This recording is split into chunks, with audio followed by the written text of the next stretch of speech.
નમસ્કાર વિદ્યાર્થી મિત્રો, મારી યુટ્યુબ ચેનલ ઇંગ્લિશમાં આપ સૌનું હાર્દિક સ્વાગત છે. મિત્રો, આજનો જે આ ગ્રામરનો ટોપિક આજે આપણે લેવા જઈ રહ્યા છીએ તે ગ્રામર એટલે કે વ્યાકરણની દ્રષ્ટિએ તમે જોશો ને તો ખૂબ જ અગત્યનો છે. કારણ કે આપણે જેટલા ધોરણ સુધી ભણશું ત્યાં સુધી આ જે ટોપિક છે એટલે કે પ્રેપોઝિશન છે એ આપણને દરેક ધોરણમાં જોવા મળશે. જ્યારે બધું ભણી લઈએ, ભણતર પૂરું થાય ત્યાર પછી આપણે આપશું સ્પર્ધાત્મક પરીક્ષાઓ, તો એમાં પણ આ ચેપ્ટરમાંથી કંઈક ને કંઈક તો પૂછાય જ છે. હવે આ ચેપ્ટર થોડુંક મોટું હોવાને કારણે આપણે એના બે પાર્ટ કરી નાખ્યા છે, બે ભાગ છે, બરાબર. તો આજે આપણે ભાગ પહેલો પ્રેપોઝિશનનો પહેલો ભાગની આપણે આજે ચર્ચા કરીશું. કારણ કે પ્રેપોઝિશન ઘણા બધા છે, એક જ લેક્ચરમાં લઈએ તો લેક્ચર થોડુંક મોટું થઈ જાય, તમે પણ કંટાળી જાઓ, એટલે આપણે એના બે ભાગ કર્યા છે. તો આજે આપણે શરૂઆત કરીએ મિત્રો. તો પ્રેપોઝિશન શું છે? તો એ એક પ્રકારનો parts of speech. Parts of speech આપણે ટોટલ 8 છે, એમાંનો એક ભાગ એટલે કે પ્રેપોઝિશન. હવે શબ્દ ઉપરથી જ આપણે તેનો અર્થ ખબર પડી જાય. પોઝિશન એટલે કે સ્થાન અને પ્રી એટલે કે માટે. સ્થાન માટે જે શબ્દનો ઉપયોગ થાય તેને કહેવાય છે પ્રેપોઝિશન. હવે જો અહીં વ્યાખ્યા આપી છે આપણને કે preposition is A word. Preposition એક એવો શબ્દ છે વિચ શોઝ એ પોઝિશન, જે આપણને પોઝિશન બતાવે છે. ઓર અ રિલેશન બિટવીન ટુ ઓર મોર નાઉન્સ. બે કરતાં વધારે નામ હોય એ વચ્ચે શું સંબંધ છે ને વાક્યની અંદર, એ આપણને કોણ બતાવે છે? પ્રિપોઝિશન. સામાન્ય રીતે હવેનું સ્થાન ક્યાં હોય છે પ્રિપોઝિશનનું? તો કે સામાન્ય રીતે પ્રિપોઝિશન વાક્યમાં નામ અથવા સર્વનામની આગળ આવે છે. ખાસ ધ્યાન આપવાનું, વાક્યને કાં તો શરૂઆતમાં હોય ને કાં તો વચ્ચે આવે છે. એક્ઝામ્પલ તરીકે જો અહીંયા છે કે the students are looking at the school bus. હવે આમાં પ્રિપોઝિશન કયું છે? તો આ એટ છે એ પ્રિપોઝિશન છે. કોની આગળ આવેલ છે? તો કે નામની આગળ. મોટે ભાગે તે આપણે નામ કે સર્વનામની આગળ બરાબર જોવા મળે છે. The cat is sitting on the bench. હવે બેન્ચ છે એ શું છે? તો કે નામ છે. તો એની આગળ જે આ શબ્દ આપ્યો એ શું છે? પ્રિપોઝિશન છે. ખ્યાલ છે? બરાબર. તો આ બધા શબ્દ પ્રિપોઝિશન ક્યાં હોય છે? તો કે નામ કે સર્વનામની શરૂઆતમાં તમને જોવા મળે છે. આગળ વધીએ આપણે. હવે નોટ, એક ખાસ નોંધ છે જે તમારે યાદ રાખવાની છે કે વાક્યમાં પ્રેપોઝિશન પછી ક્રિયાપદ આવતું નથી. ખાસ ધ્યાન આપવાનું કે પ્રેપોઝિશન પછી કોઈ દિવસ ક્રિયાપદ ન હોય, અને જો હોય તો જો આવે તો ક્રિયાપદનું આઈએનજી વાળું રૂપ આવે છે. એક્ઝામ્પલ તરીકે I am thinking of changing my habit. હવે જો અહીંયા પ્રેપોઝિશન છે ને એ કયું છે ખબર છે? ઓફ છે. કેના પછી એવું? તો કે ક્રિયાપદ પછી. જો ક્રિયાપદ પછી કોઈ પ્રિપોઝિશન આવે તો એના પછી જે હોય ને એ આઈએનજી વાળું ક્રિયાપદ આવે. ચેન્જિંગ શબ્દ છે એ આઈએનજી બતાવે છે. ત્યાર પછી આપણે આગળ વધીએ. હવે મેઇન આપણે અલગ અલગ પ્રિપોઝિશન જોવાના છે. એમાં પહેલામાં લખવામાં અહીંયા મિસ્ટેક છે મિત્રો. નાઉન નહીં, પરંતુ ત્યાં શું હોય છે? આપણે ઓન. ઓનનો અર્થ થાય છે ઉપર. તો ઉપર માટે તમને ખબર છે 3 શબ્દ આવે.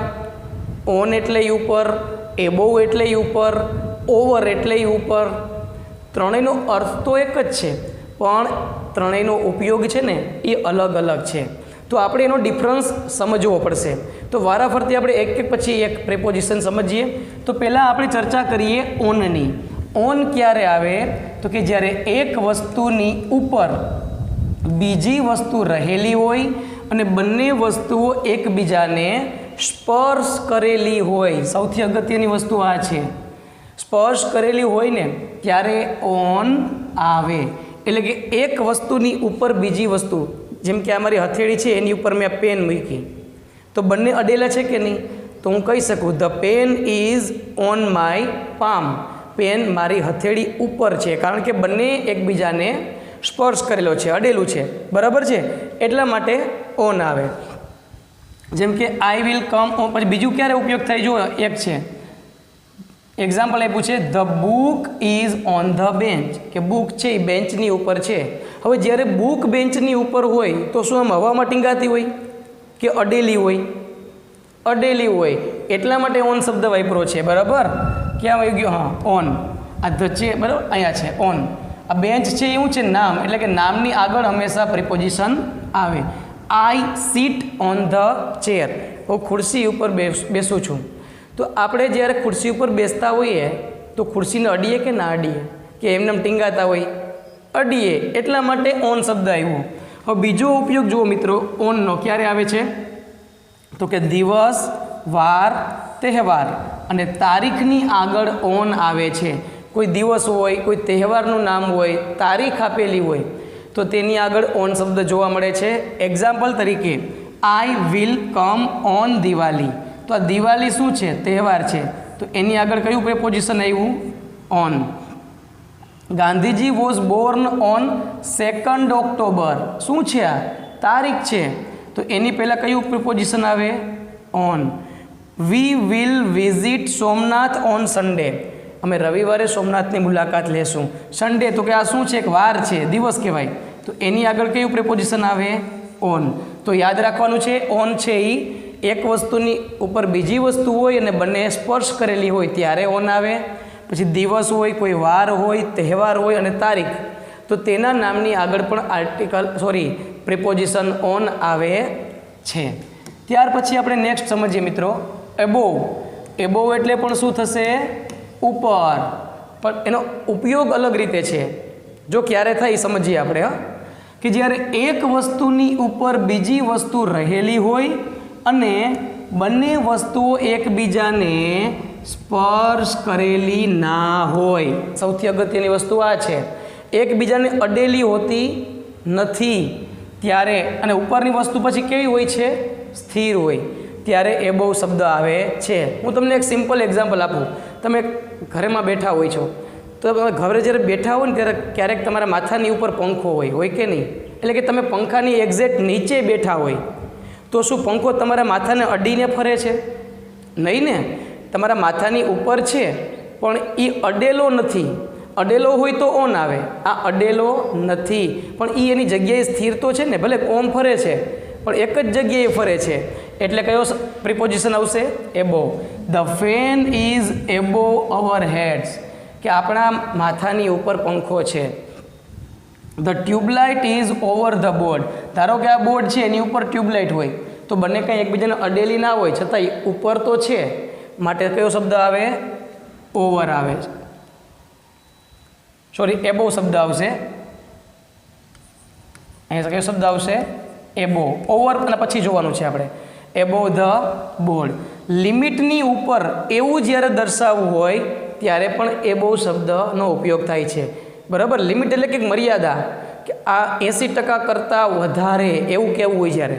બરાબર, જેમ કે his marks are above average.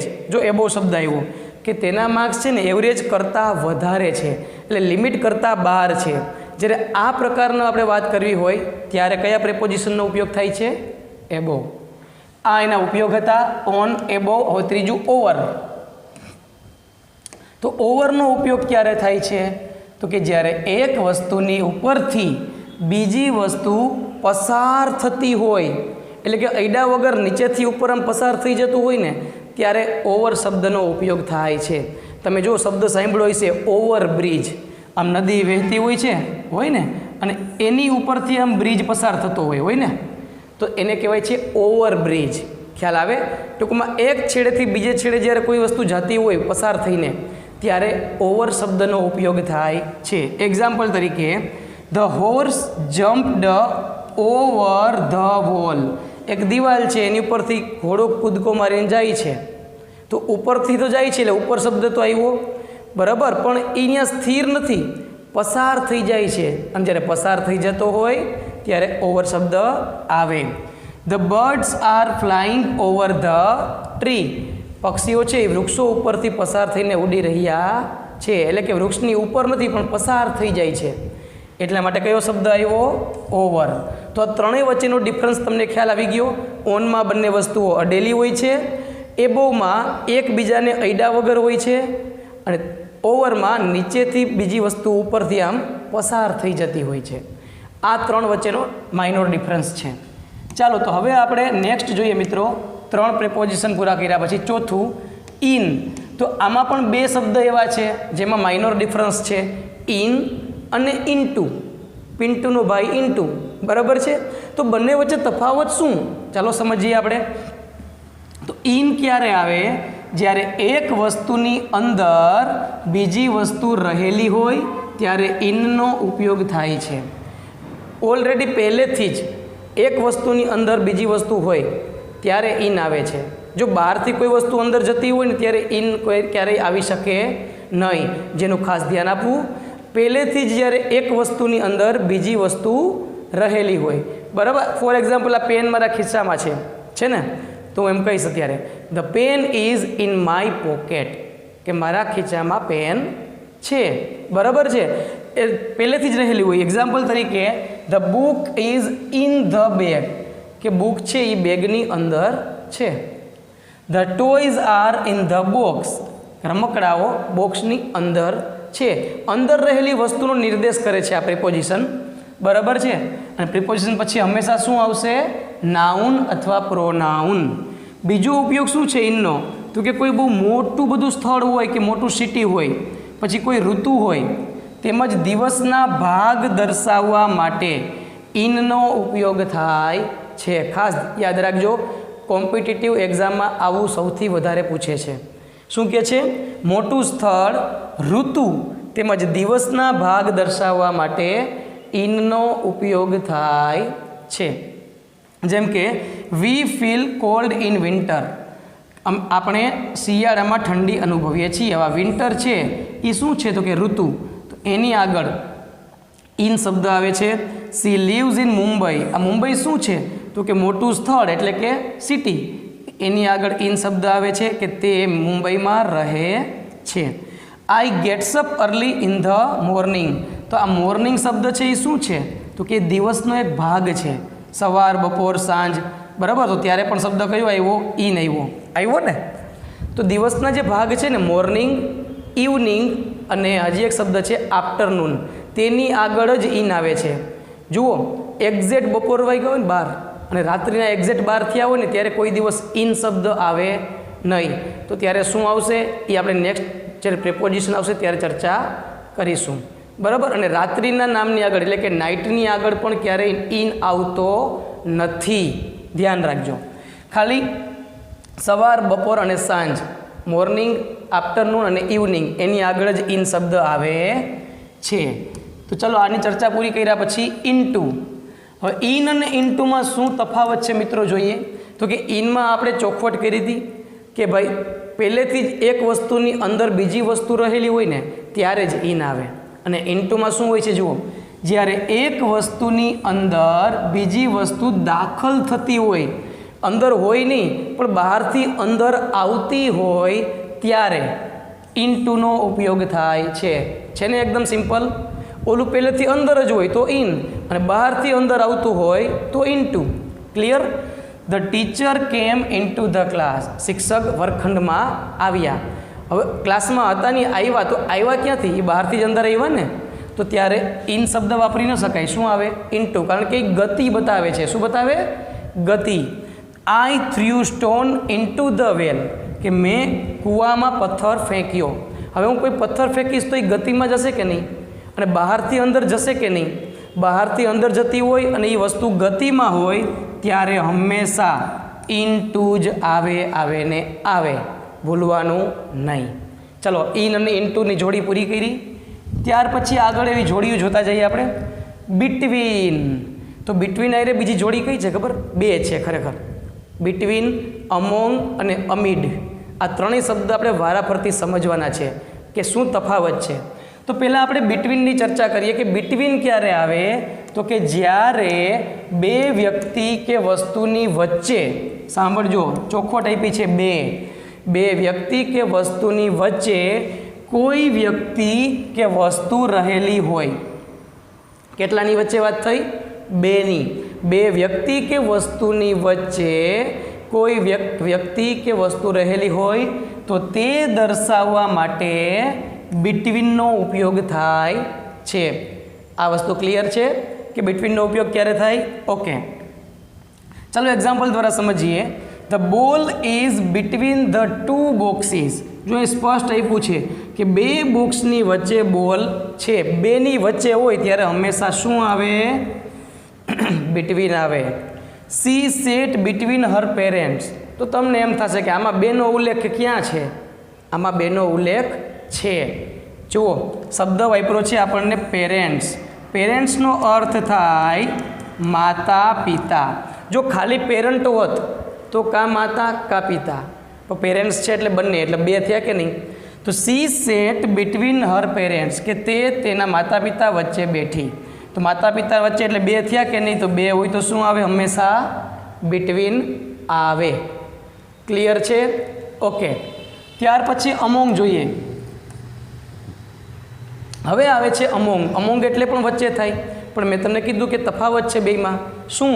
તો કે જ્યારે બે કરતાં વધારે વ્યક્તિ કે વસ્તુ, શું કીધું? બે કરતાં વધારે હોય છે, વચ્ચે કોઈ વ્યક્તિ કે વસ્તુ રહેલી હોય તે દર્શાવવા માટે અમોંગનો ઉપયોગ થાય છે. આખા ક્લાસમાં એક છોકરો બેઠો હોય, આપણે એને કહેવું હોય તો અમોંગ આવે. પણ એક બેન્ચમાં 3 વ્યક્તિ બેઠા હોય અને વચ્ચેના બાળકને મારે કહેવું હોય તો શું આવશે? બિટવીન આવશે. આટલો જ તફાવત છે ખાલી. જુઓ, the teacher walked among the students, કે શિક્ષક વિદ્યાર્થીઓની વચ્ચે ચાલ્યા. તો એમાં એમ ક્યાં કીધું કે બે જ વિદ્યાર્થીની વચ્ચે ચાલ્યા? નહીં. એટલે શું આવશે? Preposition among. There is unity among the team members. અહીંયા શબ્દ આપ્યા છે ટીમ મેમ્બર્સ, એટલે કે ટીમના સભ્યો. તો ક્યાં આપણને ચોખવટ કરી છે કે બે જ સભ્યો વચ્ચે? નહીં. તો બે કરતાં વધારે હોઈ શકે, બરાબર? એટલા માટે અહીંયા કયું પ્રિપોઝિશન આવ્યું છે? અમોંગ આવે છે. એકદમ ક્લિયર છે? ઓકે, એટલે બિટવીન ને અમોંગમાં એટલો જ તફાવત છે કે ઓમાં બેની વચ્ચે એક હોય છે અને આમાં બે કરતાં વધારેની વચ્ચે એક હોય છે. તો ત્રીજું એનો ભાઈ જ એક બાકી રહી ગયો છે, જેનું નામ છે અમીડ. અમીડ ક્યારે આવે? એ પણ માઇનોર તફાવત છે, એટલે પણ વચ્ચે થાય. તો અમોંગમાં શું હોય છે કે ઝાઝા બધાની વચ્ચે, પણ એ ઝાઝા બધા છે એ કેવા હોય ખબર? ગણી શકાય તેવા હોય. ક્લાસની વચ્ચે શિક્ષક ચાલ્યા જાય છે તો ક્લાસના વિદ્યાર્થીને આપણે ગણી શકીએ કે નહીં?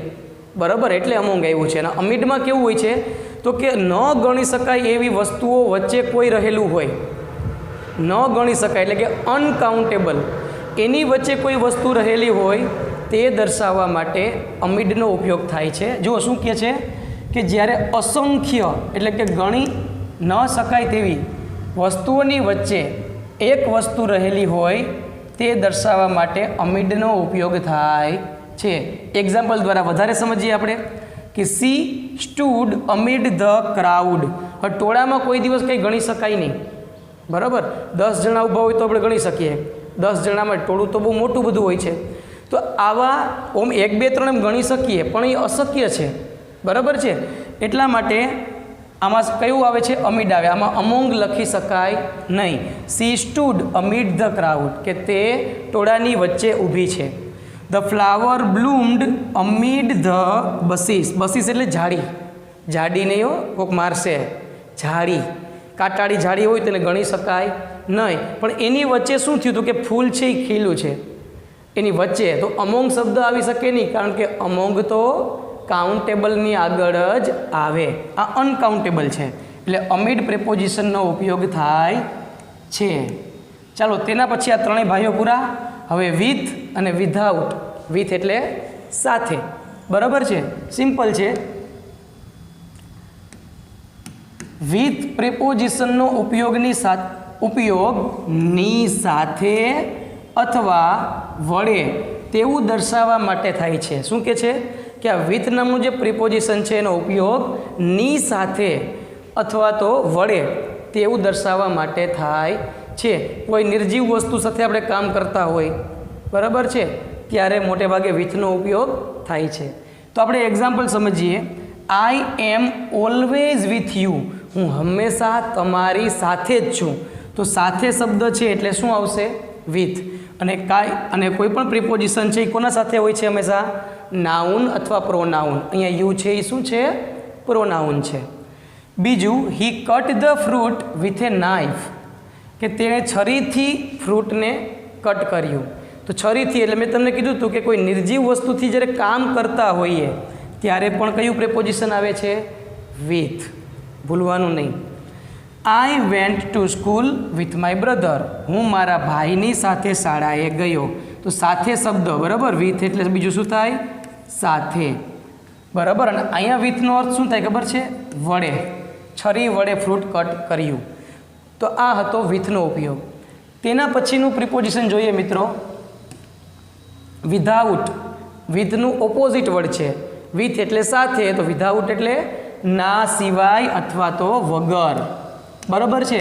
તો તેની ચર્ચા કરીએ કે ના વગર કે ના સિવાયના અર્થમાં વિધાઉટ પ્રેપોઝિશનનો ઉપયોગ થાય છે. ના વગર કે ના સિવાય. જેમ કે જોઈએ આપણે, હી લેફ્ટ વિધાઉટ હિઝ બેગ, તે તેના બેગ વગર ગયો. તો વગર શબ્દ આવ્યો કે નહીં? He can not see without glasses, તે ચશ્મા વગર જોઈ શકતો નથી. They completed the work without help, તેઓએ મદદ વગર કાર્ય પૂર્ણ કર્યું. બરાબર. ના વગર કે ના સિવાય આવો જ્યારે અર્થ આવે ને ત્યારે શું આવે? વિધાઉટ આવે. મિત્રો, બે ચેપ્ટર એવા છે, પ્રેપોઝિશન ને કંજક્શન, કે જેમાં તમે ગુજરાતી કરી નાખો વાક્યનું તો સૌથી સહેલું ચેપ્ટર બની જશે. થોડુંક આપણે ગુજરાતી કરતાં આવડવું જોઈએ. તેના પછીનું પ્રેપોઝિશન જોઈએ મિત્રો, બિસાઇડ, નેક્સ્ટ ટુ અને નિયર. ત્રણેય વચ્ચે લીટા છે એનો અર્થ એવો થાય કે ત્રણેયને એકબીજાની જગ્યાએ વાપરી શકાય. ત્રણેય સિમિલર વર્ડ કહી શકાય, બરાબર. એનો અર્થ થાય બાજુમાં અથવા તો પાસે. તો જોવું જોઈએ આપણે, એની વ્યાખ્યા આપી છે આ રીતે કે ની બાજુમાં કોઈ વસ્તુ કે વ્યક્તિ રહેલી છે તે દર્શાવવા બિસાઇડનો અથવા તો નેક્સ્ટ ટુનો ઉપયોગ થાય છે, બરાબર. આ બેનો વધારે ઉપયોગ તેમાં થાય છે, બરાબર. શું કહે છે કે હી સેટ નેક્સ્ટ ટુ મી, તે મારી બાજુમાં બેઠો છે. તો બાજુમાં એવો જ્યારે અર્થ આપણે કરવો હોય ને ત્યારે મોટે ભાગે આ બે શબ્દનો ઉપયોગ થાય છે, નિયર કરતાં પણ વધારે. બિસાઇડ અને નેક્સ્ટ ટુ. તો નિયરમાં શું હોય તો કે નજીક હોય છે. જો નિયર એટલે નજીક, નજીકમાં ને બાજુમાં બંનેમાં ખૂબ તફાવત છે. એક્ઝેક્ટ આપણી બાજુમાં જ હોય, હું આ બોર્ડની એક્ઝેક્ટ બાજુમાં જ છું તો એને નેક્સ્ટ ટુ કહેવાય, બિસાઇડ કહેવાય. પણ અહીંથી 5 ફૂટ દૂર એક ચેર છે તો એ મારી બાજુમાં ન કહેવાય, બરાબર. સોરી, એ મારી પાસે ન કહેવાય, એ બાજુમાં કહેવાય, સામે કહેવાય. તો નિયર એટલે શું થાય? પાસે. એ ચેર મારી પાસે છે એમ હું કહી શકું, પણ એક્ઝેક્ટ મારી બાજુમાં છે એમ કહી શકું નહીં. તો આટલો માઇનોર તફાવત છે મિત્રો. જો શું કહે છે કે ની બાજુમાં પરંતુ અડીને નહીં તેવું દર્શાવવા માટે નિયરનો ઉપયોગ થાય છે. નજીક હોય છે પણ અડીને હોતું નથી. જો અડીને હોય તો નેક્સ્ટ ટુ અથવા તો બિસાઇડ આવે છે, અને અડીને ન હોય તો નિયર આવે છે. જેમ કે જુઓ, the bus stop is near my house. હવે બસ સ્ટોપ છે એ મારા ઘરની પાસે છે, બાજુમાં એટલે અડીને નહીં કે આ ઘરની દિવાલ છે ને બાજુમાં બસ સ્ટેન્ડની દિવાલ આવી ગઈ. ખ્યાલ આવ્યો? પાસે છે એટલે નિયર શબ્દનો ઉપયોગ અહીંયા થાય છે. અહીંયા કયું પ્રિપોઝિશન આવે? નિયર. ક્લિયર છે? ઓકે. તો ત્યાર પછી નેક્સ્ટ જોઈએ મિત્રો આપણે અંડર. તો અંડર તો તમને બધાને ખબર છે, અંડર એટલે શું થાય તો કે એક વસ્તુની નીચે બીજી વસ્તુ હોય તો અંડર આવે.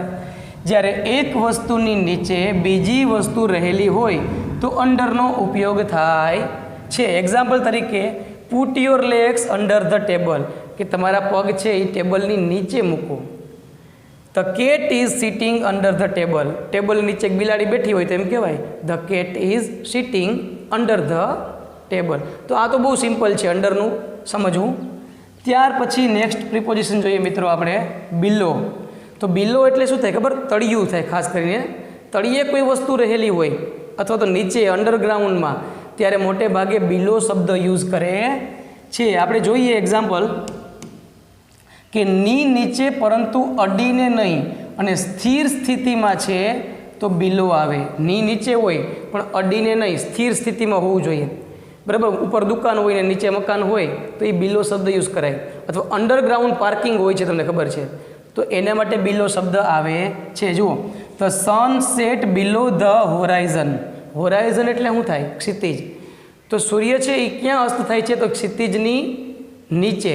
ક્ષિતિજ એટલે શું તમને ખ્યાલ હશે કે આપણે દૂર જોઈએ ને તો જમીન એટલે કે પૃથ્વી અને આકાશ બે અડી જાય એવી એક લીટી દેખાય, એને કહેવામાં આવે છે ક્ષિતિજ. તો સૂર્ય જ્યારે અસ્ત થતો હોય તો એને અડતો ન હોય, બરાબર, અડીને નહીં પરંતુ સ્થિર હોય છે, એને કહેવાય છે below. The basement is below the ground. Basement એટલે શું ખબર? ભોંયરું. એ ગ્રાઉન્ડની નીચે છે, એટલે નીચેના માટે બિલો શબ્દ યુઝ થાય છે. ત્યાર પછી જોઈએ મિત્રો આપણે એટ. તો એટના અલગ અલગ ઉપયોગ આવશે, બરાબર. ચાલો જોઈએ કે કોઈ પણ નિશ્ચિત સ્થળ, સમય કે ગતિ, કિંમત અને દિશા વગેરેની આગળ છે ને એટ પ્રિપોઝિશન આવે છે. કોઈ નિશ્ચિત સ્થળ હોય, સમય, કોઈ પણ ઘડિયાળનો સમય હોય ને તેની આગળ હંમેશા એટ જ આવે. પછી ગતિ બતાવી હોય, પછી કિંમત બતાવી હોય, પ્રાઇઝ નિશ્ચિત કિંમત હોય ને તેની આગળ એટ પ્રિપોઝિશન આવે. કે 500 રૂપિયા ખબર જ છે નિશ્ચિત, તો એની આગળ એટ આવે. દિશા કોઈ પણ દર્શાવી હોય, ઈસ્ટ, વેસ્ટ, બરાબર, તો એની આગળ એટ પ્રિપોઝિશન આવે છે. જેમ કે જુઓ, he is at my home. તે મારી ઘરે જ છે. તો આ મારું ઘર એટલે એક નિશ્ચિત સ્થળ થયું કે નહીં? તો નિશ્ચિત સ્થળની આગળ કયું પ્રિપોઝિશન આવ્યું છે? At. I will go at 7 AM. આ ઘડિયાળનો એક સમય છે 7 AM, તો તેની આગળ કયું પ્રિપોઝિશન આવ્યું? At. I buy my clothes at ₹500. હવે અહીંયા કિંમત આપણે ફિક્સ આપી દીધી છે 500 રૂપિયામાં જ, તો એની આગળ પણ આર્ટિકલ કયું આવે? એટ. ધ થીફ રેન અવે એટ નોર્થ. કે ચોર છે એ ઉત્તર દિશામાં દોડીને ગયો, તો દિશા બતાવવા માટે પણ કયું આવે છે? એટ. દિશા સૂચક માટે, બરાબર, એટ આવે છે. હવે ખાસ ધ્યાન આપજો મિત્રો, મિડ ડે શબ્દ ગમે ત્યારે હોય અને મિડનાઇટ શબ્દ ગમે ત્યારે હોય ખાલી જગ્યા પછી, ત્યારે ખાલી જગ્યામાં હંમેશા એટ જ આવે. એટ મિડનાઇટ અને એટ મિડ ડે. બીજી એક શબ્દ છે કે નાઇટ શબ્દ હોય ને, NIGHT, આ દિવસનો એક ભાગ જ છે, તો તેની આગળ હંમેશા એટ શબ્દ જ આવે. મોર્નિંગ, આફ્ટરનૂન ને ઇવનિંગમાં ઇન આવે છે, પણ નાઇટ શબ્દની આગળ હંમેશા એટ આવે છે. આ ઉપરાંત મિડનાઇટ અને મિડ ડે શબ્દની આગળ હંમેશા એટ પ્રિપોઝિશન જ આવે. પરીક્ષામાં આવું વધારે પૂછાય છે. ઓકે, ત્યાર પછી આગળ વધીએ મિત્રો. આ ભાગમાં આપણે આટલા પ્રેપોઝિશનને આવરી લીધા છે. હવે આ જેટલા પ્રેપોઝિશન શીખા એની થોડીક પ્રેક્ટિસ કરી લઈએ, બરાબર છે? ચાલો, તો પ્રેક્ટિસ માટે આપણે અહીંયા ખાલી જગ્યા આપેલી છે, આપણે સોલ્વ કરતા જઈએ અને સમજતા જઈએ. The teacher will meet the passengers, ખાલી જગ્યા PM, 5 PM, સોરી, તો ઘડિયાળનો સમય આપ્યો છે, તો આપણને પરફેક્ટ ખબર પડી જાય કે એમાં એટ આવે. ધ ક્લોક ઇઝ હેંગિંગ, ખાલી જગ્યા ધ વોલ. હવે દિવાલને ઘડિયાળ બે અડેલા હોય કે નહીં, તો એમાં ઓપ્શન આવશે એ. ધ ટોયઝ આર કેપ્ટ, ખાલી જગ્યા ધ બોક્સ. તો રમકડા છે ક્યાં રાખવામાં આવે છે? તો કે બોક્સની અંદર. અંદર એટલે ઇન આવે. ધ કેટ જમ્પડ, ખાલી જગ્યા ધ રૂમ. હવે બિલાડી રૂમમાં આવશે તો કૂદકો મારીને, એટલે કે બહારથી અંદર જ આવશે ને, તો બહારથી અંદર ગતિ બતાવવા માટે શું આવે? હંમેશા ઇન્ટુ આવે. પાંચમું, હી કેમ ટુ સ્કૂલ, ખાલી જગ્યા હિઝ બ્રધર, કે તે તેના ભાઈની સાથે. સાથ દર્શાવવા માટે શું આવશે? Option A, with. બરાબર છે? ત્યાર પછી બીજી ખાલી જગ્યા જોઈએ આપણે. સી ફિનિશ્ડ હર વર્ક, ખાલી જગ્યા એની હેલ્પ, કોઈ પણ પ્રકારની મદદ લીધા વગર. જો નકારાત્મક વાક્ય હોય ને એમાં હંમેશા વિધાઉટ શબ્દનો ઉપયોગ થાય છે, તો એમાં ઓપ્શન આવશે એક, વિધાઉટ. કોઈ પણ પ્રકારની મદદ વગર તેણે કામ પૂરું કર્યું. માય હાઉસ ઇઝ, ખાલી જગ્યા ધ રિવર, કે મારું ઘર છે એ નદીમાં. હવે બિટવીન, વચ્ચે તો હોય નહીં, તો બે વસ્તુ અમોંગઈ ના હોય, અંડર થોડું હોય, એક જ વસ્તુ હોય, તો બાજુમાં છે, નદીની બાજુમાં જ મારું ઘર છે, એટલે beside. There is a fan, ખાલી જગ્યા માય હેડ. આપણે માથાની ઉપર પંખો હોય પણ અડેલો ન હોય, એટલે શબ્દ કયો આવશે? એબોવ.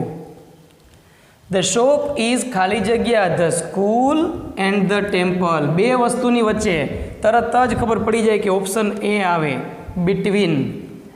ધ રેસ્ક્યુ ટીમ એટલે કે બચાવ ટીમ વર્કડ ખાલી જગ્યા ધ કેઓસ, કેઓસ એટલે અંધાધૂંધી, એવી અરાજકતા ફેલાઈ ગઈ હોય તો હવે મિત્રો એની વચ્ચે આ ટીમ કામ કરે છે તો શું આવશે? હવે અંધાધૂંધી વસ્તુ હોય ને એમ ગણી ન શકાય, એની વચ્ચેની વાત છે એટલે એમાં શબ્દ આવશે ઓપ્શન એ અમીડ, બરાબર છે. ત્યાર પછીની ખાલી જગ્યા જોઈએ, લાસ્ટ પેજ મિત્રો. અ સ્મોલ પાર્ક ઇઝ ખાલી જગ્યા માય હાઉસ, મારા ઘરની બાજુમાં છે. એવું કેવું છે? ઓન તો આવે નહીં, ઘરની ઉપર કંઈ ના હોય, વચ્ચે ના હોય, વિધાઉટ ના હોય. ઓપ્શન એ નિયર, પાસે છે. હવે પાસે એટલે કે અડી અડીને એમ જ નહીં, નજીકમાં હોય. ધ ટીચર સ્ટૂડ ખાલી જગ્યા ધ બ્લેકબોર્ડ, હું બોર્ડની ક્યાં ઊભો છું? બાજુમાં. બાજુમાં એટલે શબ્દ એમાં આવશે beside.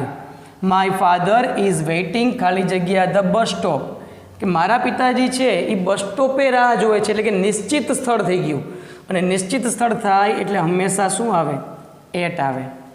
The was is fail ખાલી જગ્યા ધ ફ્લોર, તો ભોયતળિયાની ઉપર પડશે ને, તો ઉપર માટે શબ્દ આવશે ઓન. ધ કોઇન્સ આર ખાલી જગ્યા ધ ડ્રોઅર, તો સિક્કા છે એ ડ્રોઅરની ક્યાં હોય? અંદર જ હોય, પહેલેથી પડેલા હોય. તો એમાં ઇન્ટુ નહીં પરંતુ શું આવે? ઇન. તો આ આપણે મિત્રો 13 થી 14 પ્રિપોઝિશનની આજે આપણે આ ભાગમાં ચર્ચા કરી. તો આટલા જ નથી, હજી બીજા ઘણા બધા છે. તો બાકીના પ્રિપોઝિશન આપણે પાર્ટ 2 વિડીયોમાં જોશું. જો તમને આ ભાગની અંદર કોઈ પણ પ્રશ્ન હોય તો આ વિડીયો જોયા પછી કોમેન્ટ બોક્સમાં એક પ્રશ્ન તમે પૂછી શકો છો, હું એનો જવાબ આપીશ. અને પ્રશ્ન ન હોય તો એક સુંદર મજાની કોમેન્ટ તો તમે ચોક્કસ કરી શકો છો, બરાબર? તો એક સુંદર મજાની કોમેન્ટ કરી દેજો. તો આપણે આ લેક્ચર અહીંયા પૂરો કરીએ છીએ. જો તમને આ વિડીયો ગમ્યો હોય ને તો લાઈક કરવાનું ભૂલતા નહીં, શેર કરજો અને સબસ્ક્રાઈબ જરૂર કરજો. અસ્તુ. જય હિન્દ, જય ભારત.